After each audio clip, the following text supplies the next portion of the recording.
একজন সন্তানের বাবা যখন সন্তানটা ছোট ছিল থাকার পর আরে ছোট অবস্থায় সন্তানের বাবাটা দুনিয়া থেকে বিদায় হয়ে গেছে। বিদায় হয়ে যাওয়ার পর মা ইচ্ছা করলে অন্য জায়গাতে বিয়ে হতে পারতেন। মা মনক বোঝ দে কয় মন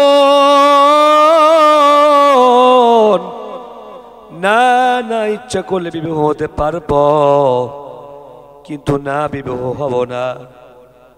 আমি যদি অন্য জায়গায় বিয়ে হই আমার এই সন্তানটার অনেক কষ্ট হবে।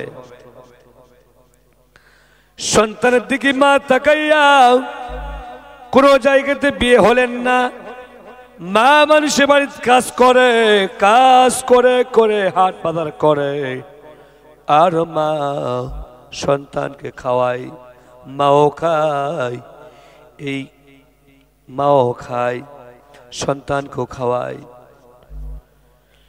1 মাস 2 মাস 1 বছর 2 বছর পর্যন্ত চলে গেল। যাওয়ার পর যখন সন্তানটা বড় হয়ে গেল, বড় হওয়ার পর সন্তানটা চিন্তার মধ্যে পড়ে গেল। আমি যখন ছোট ছিলাম তখন আব্বা দুনিয়া থেকে চলে গেল। যাওয়ার পর আমি অনেক বড় হয়ে গেছি, মার উপর দিয়ে সংসারটা চললো। কিন্তু আমি তো বড় হয়ে গেছি। মাকে ডাক দিয়ে কই মা আপনাকে কষ্ট আর করা লাগবে না, কষ্ট আপনি করেন না। আমি সন্তান যেতে বড় হয়ে গেছি, আমি এখনই কি করবো, এখন থেকে জঙ্গলের মধ্যে কাঠ কাটব, কাঠ কাটে আমি বাজারে করে বিক্রি করব। ভাগো যেই টাকা পাবো সেটা দিয়ে হাট বাজার করব। মারে ছোট থেকে আপনি অনেক কষ্ট করেছেন না মা, আপনাকে আর কষ্ট করা লাগবে না। এই কথা বলার পর মার কষ্ট কমে গেল। কষ্ট কমে যাওয়ার পর সন্তানটা প্রত্যেক দিন নমস্কার করে, সন্তানও খাই মাকে খাওয়াই। সন্তানটা অনেক বড় হয়ে গেল, বিয়ের উপযুক্ত বয়স হয়ে গেল। মা ডাক দেখো বেটা তুমি ছোট্ট ছিল, এখন তো অনেক বড় হয়ে গেছ। ও বাবা তোমাকে একটু বিবাহ দেওয়া লাগবে, তোমাকে তো সংসার করতে হয় বাবা।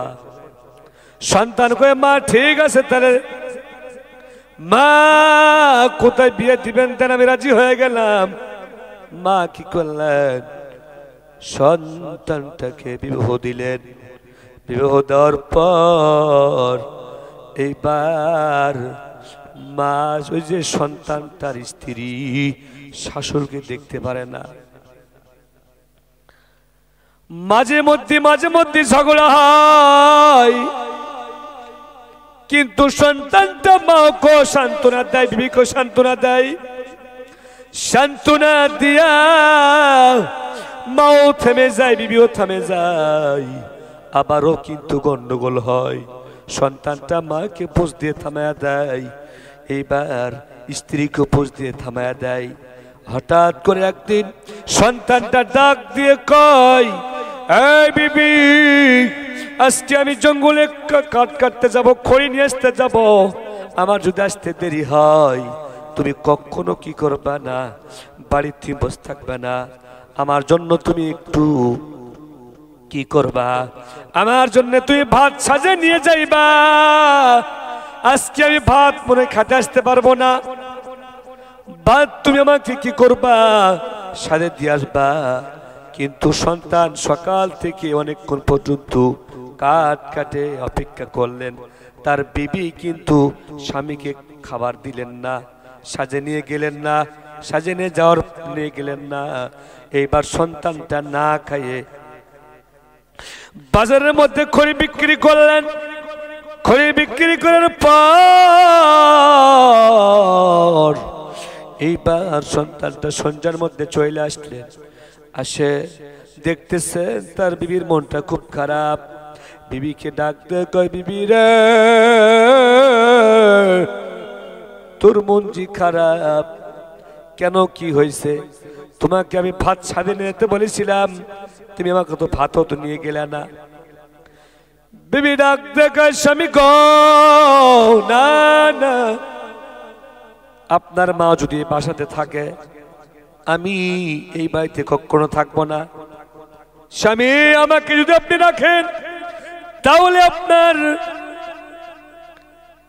মাও বাড়ির থেকে সারিয়ে দাও, হাঁটায় দাও। এইবার সাথে সাথে কি করলেন, সন্তান তুমি না খাওয়া শরীর সন্তানটা খেপে গেল। ও বিবি আমার মা কোথায় আমাকে বল। বিবি ডাক দেখে স্বামী গো যাও, ওই যে তোমার মা। সকাল পরে সামনে সন্তানটা কি করলেন, এইবার মা চোখের পাড়ত কি করলেন, শীতের দিন আগুন পোয়াইতেছে। সন্তানটা বিবির কথা শুনে মাকে লাথি মেরে দিল। লাথি মেরে দেওয়ার পর এইবার মা আগুনের মধ্যে পুড়ে গেল। আরে মার গায়ের মধ্যে আগুন ধরলো। সন্তানটা কিছুক্ষণ পর মাইকে আগুন থেকে তুললো। তোলার পর দেখতেছে নাই নাই, মা দুনিয়ায় বেঁচে নাই। হঠাৎ করে মাইকে জানাজার নামাজ পড়ে দিল, মার মাইকে মাটি দিল। দেওয়ার পর উনি একা একা চিন্তার মধ্যে পড়ে গেল। আরে আমার বাবা ছোটবেলা দুনিয়া থেকে চলে গেল, আমার মা নিজে না খাইয়া, আমার মা নিজে ভালো পোশাক না পরে আমাকে খাওয়াইলো। কিন্তু বিবির কথা আমি শুনে মাকে আমি লাথি মারলাম, মা গুণের মধ্যে পুড়ে গেল। এইবার সন্তান মাকে মাটি দিয়ে করছে, না রে বিবি না, এ বিবি। আমি বিবি বিবি করে মাকে লাথি মারলাম, মা চোখের মধ্যে পড়ে গেল। বিবি রে যা, তোর মতো বিবির আমার কোনো দরকার নাই, যা। বিবিকে যুবকটা তালাক দিয়ে দিল। তালাক দেওয়ার পর যুবকটা তার মনের মধ্যে অশান্তি লাগতেছে না, রে আমার মা যে দুনিয়া থেকে চলে গেল, এরকম মা তো আমি কোনোদিন আর জীবনে পাবো না। আহারে এইবার উনি কি করলেন, একটা চাকু নিয়ে সন্তানটা চোখের মধ্যে কি করলেন, দুই চোখ নষ্ট করলো। এই চোখ তুই কি করলি? আমার মাকে দেখলি, দেখার পর মাকে আমি লাথি মারলাম। যে চোখ দিয়ে মাও দেখে আমি লাথি মারলাম, আমি এই চোখটাতে দুনিয়ার দেখবো না। আমার মতো খারাপ আর কেউ নাই। এইবার কি করলেন, চাকু দিয়ে দুইটা চোখ, নিজের চোখ নিজে নষ্ট করলেন। করার পর করছে না না আমি কি করলাম না, যেই পা দিয়ে লাথি মারলাম এই পা আমার রাখার কোনো দরকার নাই। উনি চাকু দিয়ে তার পাটা কাটে ফেললেন। আরে পাও, এ পাও রে, তোর জন্য আমার মাকে আমি লাথি মারলাম, পাটা কেটে ফেললাম। ফেলার পর যুবকটা কি করলেন, মদিনার মধ্যে যে কাঁদতেছে, আল্লাহকে করছে, আল্লাহ মাফ করো, মাইকে আঘাত করেছি, মাইকে লাথি মেরে আগুনের মধ্যে পুড়ে ফেলেছি, আল্লাহ মাফ করো, মাফ করে দাও। 1 বছর 2 বছর 3 বছর পর্যন্ত কাঁদেন। বড় একটা আল্লাহর ওলি ডাক দেখো, যুবক তোমার পাও নাই, এ যুবক তোমার কি চোখ নাই কেন? তুমি কি আসলে অন্ধ? তুমি কি আসলে খোলা নাকি? যুবকটা ডাক দেখো, হুজুর আমার চোখ, আমি কোনো অন্ধ না, আমার কোনো পায়ে সমস্যা নাই হুজুর। আমার ছোটবেলা আমার আব্বা দুনিয়া থেকে বিদায় হয়ে গেছিল। আমার মা আমার দিকে তাকাইয়া তাকাইয়া আমার মা আমাকে কি করলেন, মানুষের বাড়ির কাজ করে আমার মা আমাকে খাওয়াইলেন। আমি বড় হয়ে গেলাম হুজুর। হঠাৎ করে আমার বিবি আমার মার কি করলেন, বিচার দিয়ে দিলেন। দেওয়ার পর মাকে আমি লাথি মেরে দিয়েছি গো হুজুর। আপনি আল্লাহর ওলি, আল্লাহর কাছে একটু দেখেন তো আল্লাহ মাফ করবে কিনা। আল্লাহর ওলি সিজদার মধ্যে পড়ে গেলেন, মুরাক্কাবার মধ্যে চলে গেলেন, ডাক দেখে আল্লাহ এই যে যুবক বইয়ের কথা শুনে মাকে মারল, তার মা দুনিয়া থেকে চলে গেল, আল্লাহ তার চোখ নিজের চোখ নিজে নষ্ট করলো, নিজের পা নিজে কাটে ফেলল। আল্লাহ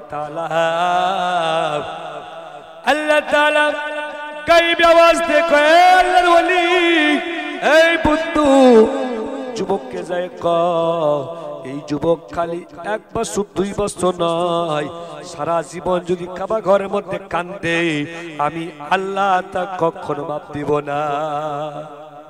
আল্লাহ তাআলা যুবকটা কি করব মাপ চল বুদ্ধি কি আল্লাহ তাআলা ডাক দিয়ে কয় এই বাওয়াল আল্লাহ ডাক দিয়ে কয় বন্ধু ওই যুবককে কও তার মার সাথে বেয়াদবি করেছে, তার মাকে লাথি মেরেছে, এই জন্য তার মা মাপ না করা পর্যন্ত আমি আল্লাহ মাফ করব না। এইবার আল্লাহর ওলি মুরাকাবাত থেকে চলে আসে, ডাক দিয়ে যুবক তুমি এই জায়গাতে কান্দে কোনো লাভ হবে না রে যুবক, এই জন্য লাভ নাই, তোমার মাকে তুমি যেটা আঘাত দিয়েছ যাও যাও তোমার মার কাছে তুমি কবরে যে মাপ নিয়ে নাও। এ যুবক ভাই, এ মুরব্বি বাবাজি, বিবি চলে গেলে বিবি পাওয়া যাবে, সন্তান হেরে গেলে সন্তান পাওয়া যাবে, কিন্তু বন্ধুর যারা মা নাই, এ ভাই যার পৃথিবীতে মা নাই তাকে যে বলো ভাই রে মায়ের কি ব্যথা মায়ের কি জ্বালা। এ বন্ধু যার মা নাই সেই কিন্তু মায়ের ব্যথা বোঝে। অর্থাৎ ওই যুবকটা মাকে মারলো, মারার পর এখন উনি কান্নাকাটি করতেছে, তার মাও মাপ না দেওয়া পর্যন্ত আমার আল্লাহ তাকে মাপ দিবে না। আল্লাহ তাআলা আমাদের মাতা পিতার ঠিক মতো খেদমত করার তৌফিক দিক। ওয়া আখিরু দাওয়ানা আলহামদুলিল্লাহি রাব্বিল আলামিন।